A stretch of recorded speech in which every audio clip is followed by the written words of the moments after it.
I'm Alan Wartes, and this is ThinkRadio Presents ThinkPeople.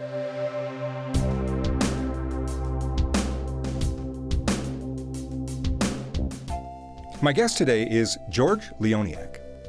It's just taking the time to just look at things and notice it without projecting what it is right away. So if I look at this glass over here and I say glass right away, well, that's it. But let me take a look at the glass and look at the reflection of the water and the shapes and the edges and everything that's reflecting on it, maybe the smudge marks and my finger marks on there, and just start to see it more, not through the kind of top-down projection of what it is, and just start to notice the details. And you'd be amazed what that starts to do. Welcome to another great conversation on Think Radio. If you like Think People, then I know you'll enjoy the other shows in the Think Radio Presents family of podcasts. Think Business, a weekly discussion with entrepreneurs, innovators, and disruptors on sustainable business into the 21st century. Think Planet, conversations with thought leaders on important environmental issues. Subscribe to Think Radio Presents on iTunes, YouTube, or wherever else you get great content. And don't forget to help us spread the word by liking our social media channels and sharing the content we post. We're grateful to have you in the conversation on Think Radio Presents. My guest today is George Leoniak. He holds a master's degree in conservation biology from Antioch University and has undergraduate degrees in biology and psychology. But the job title George is most known for is not one you hear very often these days. George Leoniak is a certified animal tracker. For more than 2 decades, he has worked with and partnered with many of the biggest names in the tracking business. Today, he operates a company called The Mindful Tracker, where he offers a variety of courses to teach others what he knows. Anyone can learn the craft of tracking, but the real payoff, George believes, lies in what the process has to teach us about ourselves and our place in the world. George, thanks for joining me today. I'm happy to be here. You know, just hearing the words animal tracker takes me back to my childhood because my parents were big fans of Hollywood Westerns. And we would often go to the drive-in theater to see the latest releases, and sometimes they were like triple features. And so we would sit there and watch these Westerns. And I have to admit that my favorite characters were often not the heroes, not the cowboys that were the stars of the show.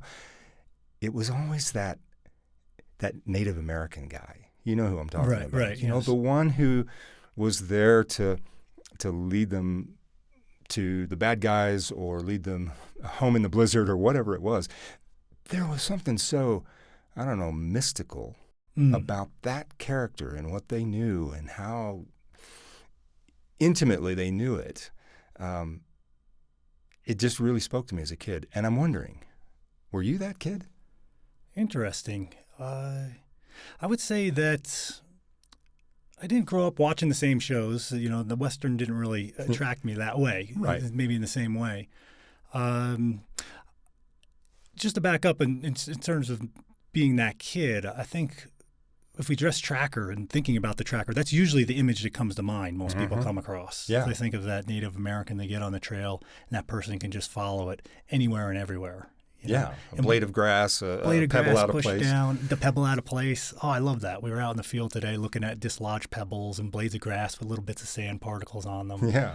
You know, so it taps into that type of image and persona, you know. And one of my tracking teachers that I used to spend a lot of time with, he'd go out of his way to kind of try to move people's perception away from that idealized image that we have of what that tracker looks like, and bring it a little bit more into some other skill sets, right? To kind of move away from that projected persona that we're so used to seeing. Right. But really, the question that and I totally get that. I mean, I see that stereotype in my question. I see that's exactly how I grew up thinking about tracking. Yeah. How did you get there? How did you get to the point where you said, that's something that I want to be? Yeah, well, I was lucky when I was about 13 years old, living in coastal New Jersey. There's a famous tracker in the area. His name was Tom Brown Jr. Really, really, really well known, right? And some of Tom's background, he studied with an Apache elder and a native elder who taught him many skills in tracking. And it was all about that kind of fantastic story, being out in the woods, following animals, following everything, anywhere you can go. And when I was a first year of high school, I had to read the book, The Tracker. And that planted some early seeds to introduce me to the topic. Because I grew up on the estuaries and near the beach, and I would spend time outside. But and tracking wasn't really part of my awareness, other than what you're talking about, maybe seeing the westerns or whatnot, and seeing that tracker. Or, another character that comes to mind is like Mowgli living in the jungle with all of the animals and having that level of intimacy. Yeah, definitely, right? That's something as kids, we just have that embedded in us. Yes, definitely. And what woke was that you can really draw that out more through the skills of tracking. So the types of observation that a tracker attunes to, it is something that can be fostered with the right types of mentors or teachers who start to point those sort of things out. So reading the book kind of planted the seeds, but then I was kind of in a community that didn't have trackers in it. Well, what communities do these days? That's part of the question. Not many. You know, I mean, there's not many. It's showing up more and more. There's more people involved in tracking. It's coming up a little bit. But the hunting communities, I would say, that's where tracking really originated from, was from the hunting communities. True. So a lot of people who hunt deer or elk or whatnot, they're utilizing some ancient skills of tracking and following animals that way and learning about their behaviors. That's right. That's a big connection. But at least where I was growing up in New Jersey, not coming from a hunting family, I didn't have that background. So it was something that drew me other than kind of the hunter element to it. It was more about the observation, the awareness, the getting to know my place better, finding my place in the world, feeling more connection, and seeing connections that I would easily walk by and never have observed. So a lot of it became about seeing things that I guess maybe that people often miss. If our attention or awareness isn't tuned in to looking for these subtle signs that other beings are leaving around us, that most of us go by and walk by and never even notice. Yeah, and so freshman in high school, you read the book. Yes. What next? What happened next in your journey to become a tracker? Well, I moved from New Jersey to Vermont to finish high school. And when I got into the big woods of Vermont, I was like, wow, this is beautiful.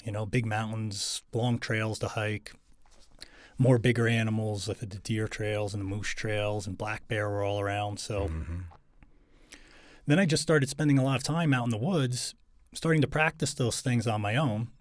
And not really having any guidance still, but at least I was in an area where I could just wander for hours out in the woods and kind of get to know a place, follow a river up and, follow riverbeds and look for tracks in mud and those sort of things. And I guess it wasn't until I started getting into college that I really started to take it seriously and said, how can I foster this skill? Who are the people out there that exist that have this skill? And I remembered Tom Brown was one of those people. And then I realized he had a tracking school. I never knew that, but in the back of his book, it says, come check out Tom Brown's Tracker School. So then I went to the school, and that kind of opened up my first kind of formal education, I'd guess. Yeah, and so, a lot of people go into the woods, and they sort of delight when they go down to the creek side and they find the raccoon print in the sand and other sign that animals are around, but that's the end of it.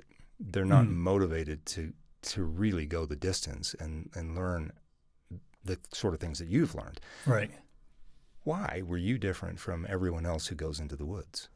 That's a good question. I feel like I just love the mystery of it. So when I see the clear raccoon track there, that's usually what you see in the mud. But then I always wanted to push it a little bit further and see that raccoon in every type of substrate you could see it in. You see it when you can just maybe see just the two toes or just the claws, or just see it in all its variation, and then learn about the animal behavior and how it's moving. So besides just identifying the track, I think I really fell in love with the animal movement patterns. So really being able to visualize the animal as it's moving. So you come across a set of tracks, there's so much more information than, that's a raccoon, time to go on. So how are those feet landing? Is the animal looking left or right? Is it going fast or is it going slow? And then the next question beyond that is, why is it doing those things? And why is it right here at this place? And what is it also connected to? What is it? Why is it in the place? Is it looking for food? Is it running away from something? And all that behavior can be seen in just starting to interpret the tracks rather than just identifying. Well, and the word that comes to my mind when you speak of it in that way is a story. There's a story associated with these animals and their movement. It's not just that they're there, yes, but they're living a life. When you first began to see more details in that story through your training, was there something about that surprised you? I mean, some stereotypical idea you had about animals in the woods that you had to immediately say, I got to get rid of that. Oh, yes, definitely. Yeah, that would show up a lot. What's a good example? I think maybe what really was most shocking about it was just how much of a story I would project on what I was seeing rather than actually what was being presented there. So, I mean, we love to tell stories when we go out and kind of make up a story about maybe there was some amazing interaction that was happening here between one trail of a coyote that maybe came across and a raccoon crossed that. Mm-hmm. And at that time when I would see something like that, I would think there was a relationship, in terms of the coyotes reacting to the raccoon or that there's something that's happening there and put that together. But then when I started to learn how to age the tracks and see the differences in the age, you could see, well, maybe the raccoon came by here 2 or 3 nights ago and it rained after that, and there's some raindrops in it, and the coyote came along that same bank this morning because, it was really fresh and, there's a little bit of a glisten to it. Right. But at the time, I didn't really know those subtleties, so everything was kind of all seen as it was happening in the moment and wasn't along these time frames in terms of aging things. Mm-hmm. I'm interested also in the idea that for most people living in an urban environment, our idea of what a raccoon even is or a coyote even is comes out of a picture book or a video we saw on television. Mm-hmm. Did you have to sort of retool your vision of what these animals even are as a result of learning their behavior more intimately? Definitely, yes.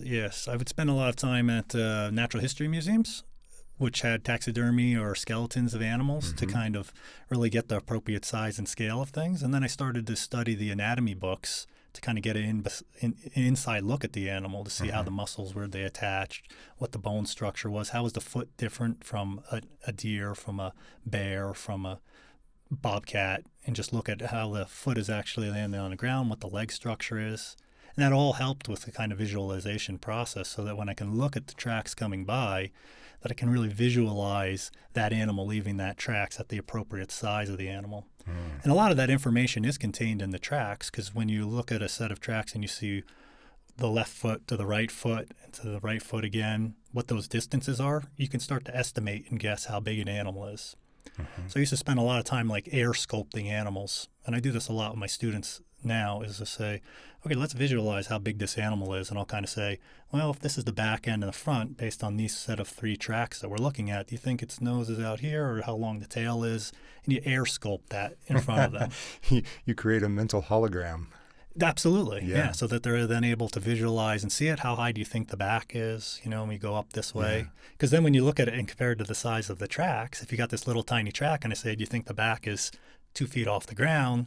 They're like, no. So if we bring it down, okay, it's more like 1.5 feet, somewhere in there. Yeah. Well, so developing this level of awareness, right, where you're seeing, as you've pointed out, things that most people don't see because you've trained yourself to. What else besides animal behavior and animal presence are you seeing when you go into the forest? I mean, we also tend to think of the forest as just sort of a neutral canvas, right? Mm-hmm. What else do you find? I mean, it's not just about the animals. What about the plants? What about the weather patterns, the microclimates that exist, so forth? Do you find that focusing on that level of awareness opens up a broader vista even just than what animals are doing? Yes, definitely. It's at a whole level of like a landscape tracking. Tracking has been my way to kind of reconnect on that landscape level. Because when you start to understand the animals, you want to start to understand a little bit about what it is they're eating. So if I follow a deer in my yard and I see it walking down the driveway and it browses 15 different types of plant species along there, well, there's a window into learning about 15 different plant species That's right? true. You're paying attention to the plants too. Right, so the deer is browsing them. So if I don't know what the plants are, I want to know what the deer is eating. So then I'll start to identify and learn about the plants as I do that. Yeah. And then, where are the deer hanging out in the fall? Back where I am, there's a lot of oaks and acorn mast. So where are those patches in the forest that a deer might be? Or where are the beech nut stands? What bears love beech nuts, so they'll go to these stands. So then I'm looking at the interaction between the animal and the trees and seeing places where the bear had climbed beech trees from years and years and years ago with their scratch marks in the trees as they climb up, like you might see in the aspen trees around here.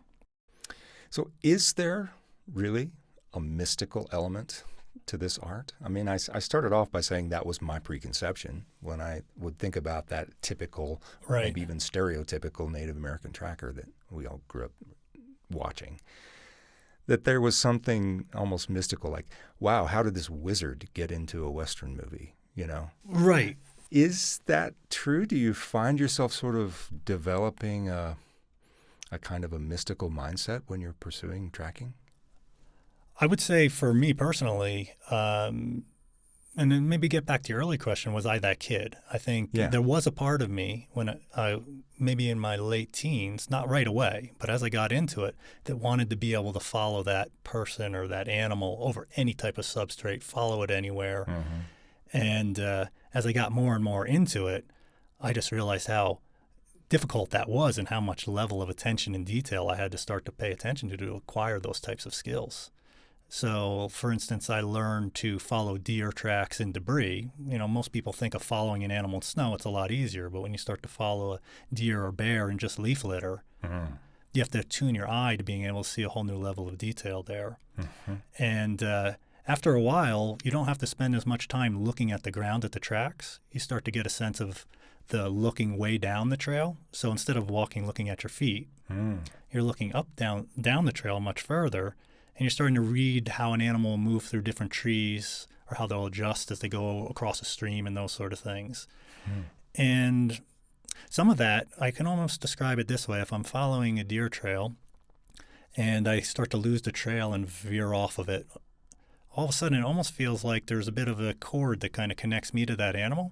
And the further I get off the trail, the more I feel like that cord is kind of stretching and stretching and stretching until it's like, you better go back and check out where you might have lost that trail. And most likely, I did leave the trail. And now when I get back to it, all of a sudden, it's like a sense of relief to be like, I'm back on the trail. Let's continue to follow again. How interesting. Yeah, it's a very interesting kind of feeling. I love that idea, and I love that could be almost a very tactile feeling, right? This feeling of this connection. Well, I feel attention start to stretch because when I'm looking for signs and I'm not seeing what I did see, maybe I'll see some old tracks. So a big thing when trackers start to follow animals is they'll often start to make up tracks along the way, right? So if the tracks are really hard to follow, they'll follow and they'll say, oh, this must be it and this will be it. But there's a part that starts to say, wait a second, that's not it. But often they don't want to go back. They'll just keep following the story and making it up. They'll pick a bunch of old tracks and put it together as the same animal. But I've started to recognize that there's this tension that exists. And then my body will just be like, go back to where I lost it and then pick up. And then I'll refine the trail that I was on. So in terms of the mystical element, I think that's just a kind of maybe an intuitive gut feeling part because I really feel that sensation kind of in the gut area. I think some of the things that we talk about, the mysticism component, I think also relates to just how well I start to become accustomed to my terrain and my environment and just the subtle things that if I took a person from an urban setting and the types of things that I'm doing out in that area, they would be very mystified because it's not an environment that they're used to. That's true. They haven't developed that relationship. Right. So when I'm just looking at, a few broken sticks or a few pebbles that are overturned, there's a lot of information there. And I'll be following something along like that and then making predictions about where that animal might be on a landscape and then maybe actually being able to find that animal at that location or signs that it was bedded there. Right. Right. All of a sudden, how does this person know all that? Well, I didn't just come off the street to do all that. That's years and years of experience, and some of that will come out as sometimes I don't even know where it comes from, where you just kind of get a sense, you pick up a little something that I would pick up that would go unnoticed by most people who aren't used to it. that all of a sudden looks very mysterious, and even mysterious to me, but it's also very well integrated into the activities that I'm used to doing. Well, it's a practice that you're following and not just something that you jump in and out of. Right. It reminds me of the old saying that any sufficiently advanced technology will always look like magic. That's a good way to put it. To people who don't understand it. Yes. I like that better than even mysticism, even though I framed the question that way, because that makes it seem out of reach to people who maybe don't like that word or don't see themselves that way. Right. And so when you set out to teach somebody how to do this, how long of a process is that? I mean, can you bring somebody up to speed to this kind of awareness fairly quickly, or what does it take to come off the street and really get to the point where, no, this is real, I'm doing this? Yes. Well, it takes, first, the person's really got to have the motivation and the passion to just really engage in it. So that's number one. And then in terms of the skill sets, there's definitely a long exposure to have to see things. You have to get your layering in, let's say. That's one of my tracking teachers would say, you always got to get your layering, which means you got to see thousands and thousands of prints of a same species over and over on a lot of different substrates. And that just doesn't happen even within a year, right, of even going out regularly. Right. So there is a part that gets integrated. But to teach the basics of, well, this animal looks like this, and these are these gaits, and, you know, these are the types of signs you might see, that can happen within, a 1 year period to kind of grasp the basics.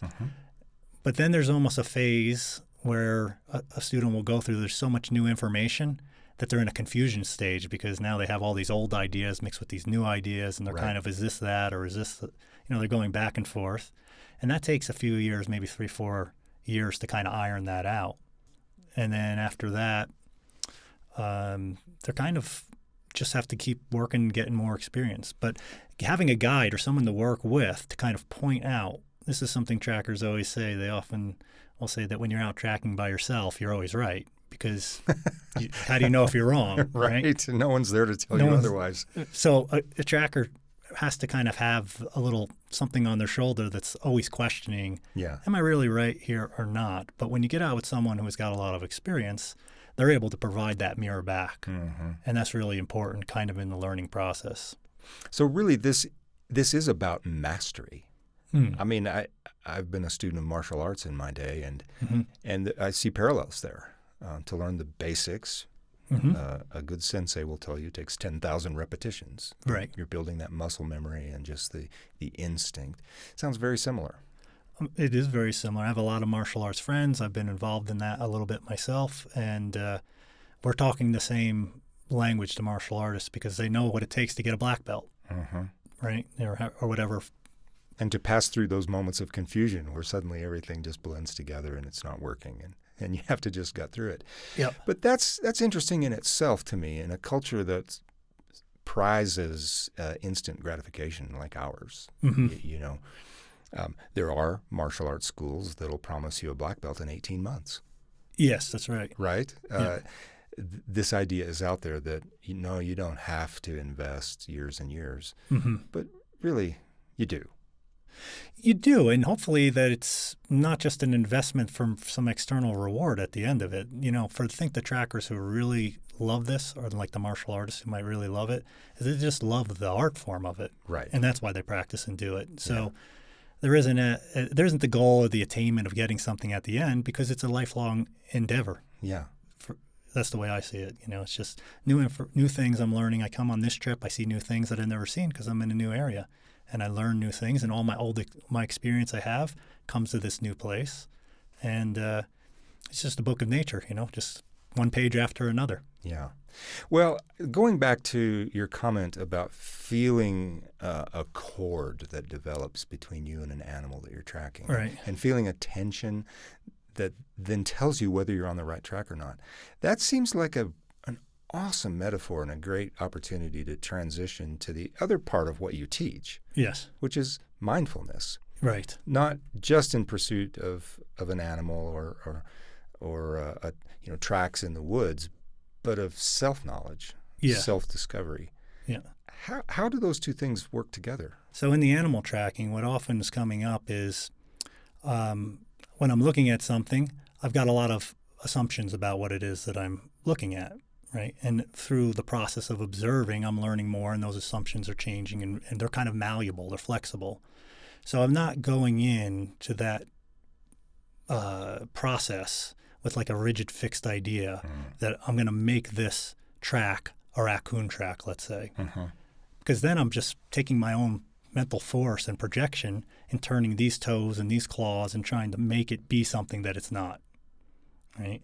So where am I doing that inwardly, let's say, right? What am I projecting out? What are my assumptions about the people I'm engaging in, or the assumptions I have about myself that I'm not aware of, that then I'm trying to fit into a little bit of a box? And the mindfulness component comes in to just watch and observe that process happening.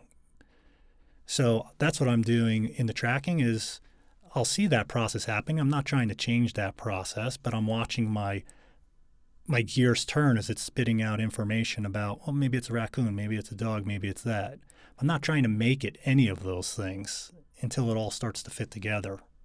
Okay? And it's not even about coming up with the correct answer, but that same process is also kind of happening internally in my relationships. You're learning to see what's really there. Exactly.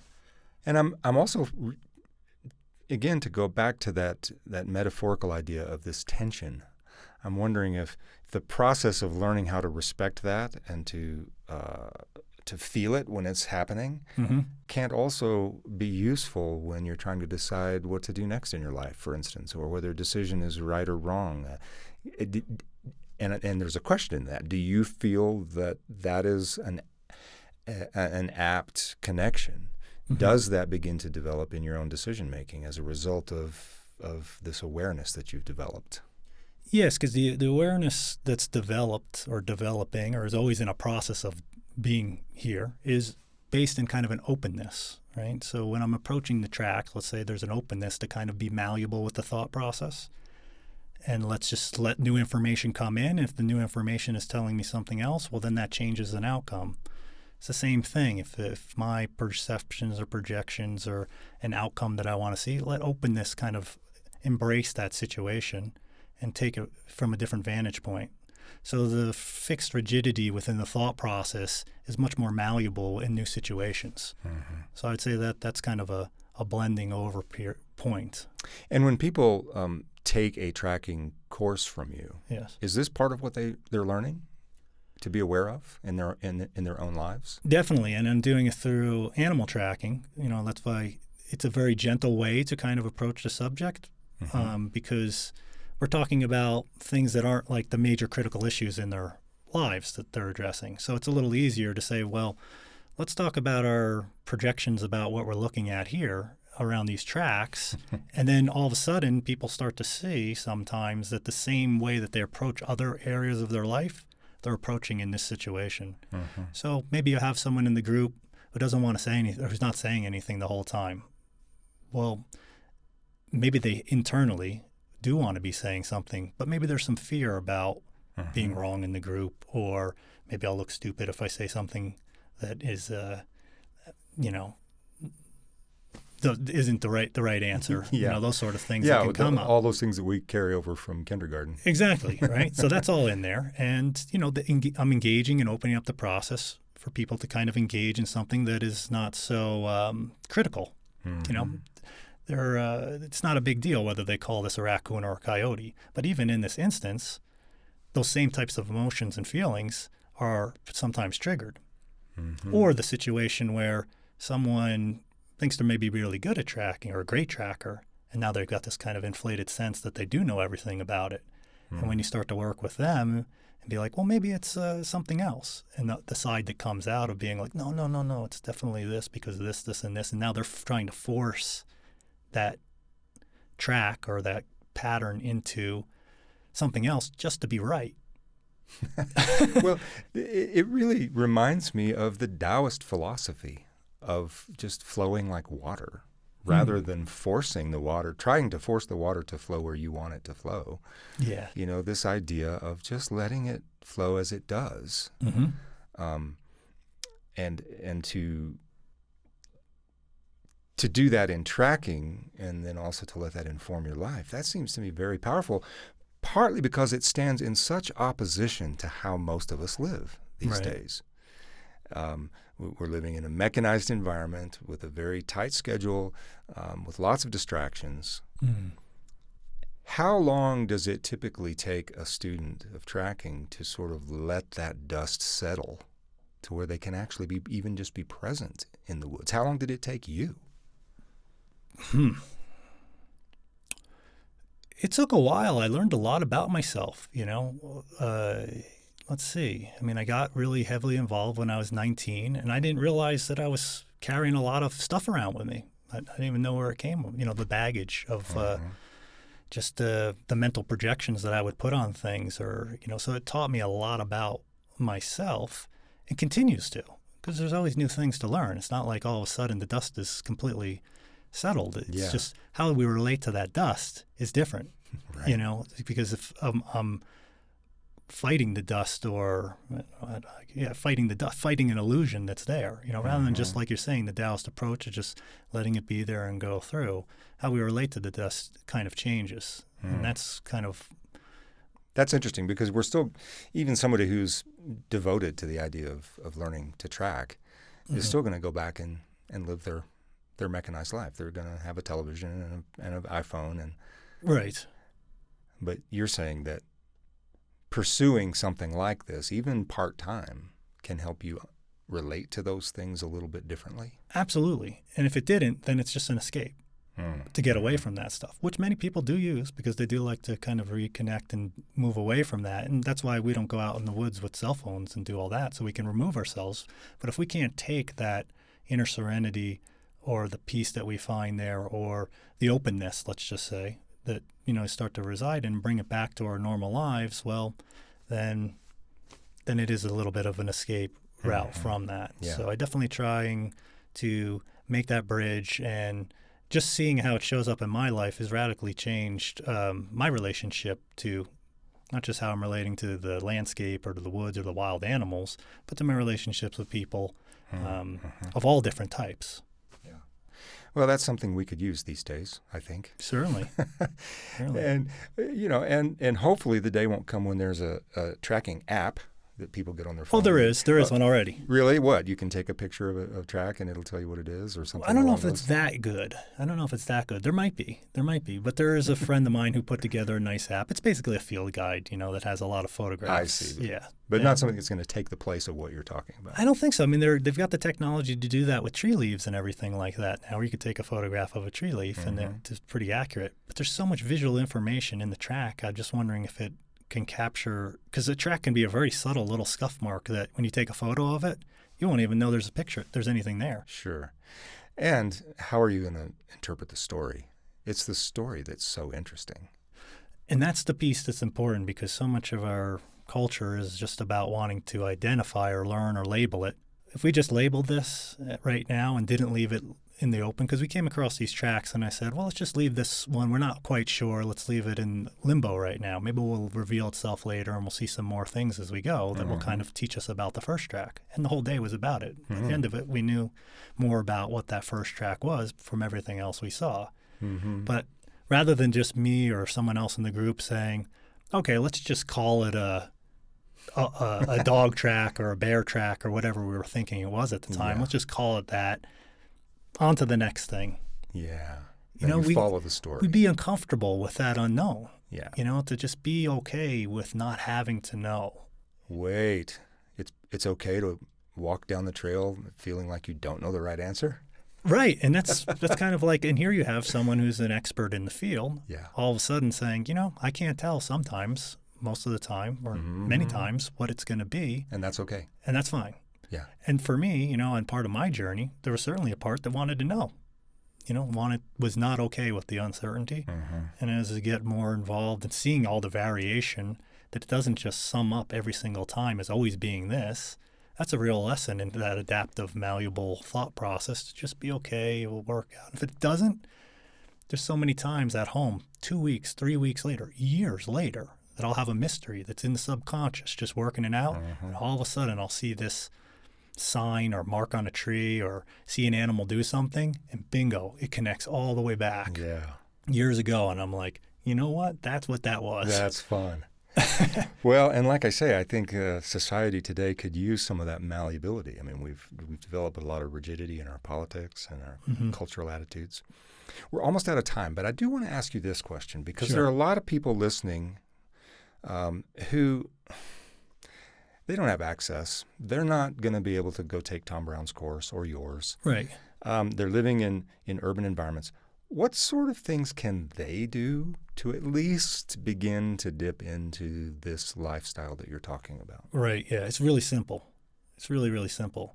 It's just taking the time to just look at things and notice it without projecting what it is right away. So if I look at this glass over here and I say glass right away, well, that's it. But let me take a look at the glass and look at the reflection of the water and the shapes and the edges and everything that's reflecting on it, maybe the smudge marks of my finger marks on there, and just start to see it more, not through the kind of top-down projection of what it is, and just start to notice the details. And you'd be amazed what that starts to do with the mindset. If the mind's just mental chatters going on in there, to just focus on it in a new way, sit like that for 2 minutes, and it just really kind of relaxes one's inner and outer beings completely. And it's just kind of a whole new way of seeing. So you can do that just looking across at someone next to you. You just kind of take in the whole picture rather than just seeing it's just a person. You know, see the details of the shirts, the colors, the lines, the edges, the texture. Actually listen to what they're saying, Listening to what they're saying, the whole thing. Yeah. So that's something that you can do in any type of situation and context. And you'll be amazed of what types of things you tune out. Because most of that, many things you just tune out because you're moving from one thing to the next. But just a little bit of observation and attention and awareness around those sort of things starts to move into a greater awareness and senses that we're typically not using. Yeah. Well, George, I've really enjoyed the conversation and learning about animal tracking, but also just hearing your perspective on tracking greater attentiveness. And I thank you for coming to talk with me today. Thanks so much. I'm so happy to be here. Thanks for watching. Join us next week for another great conversation on ThinkRadio Presents Think People.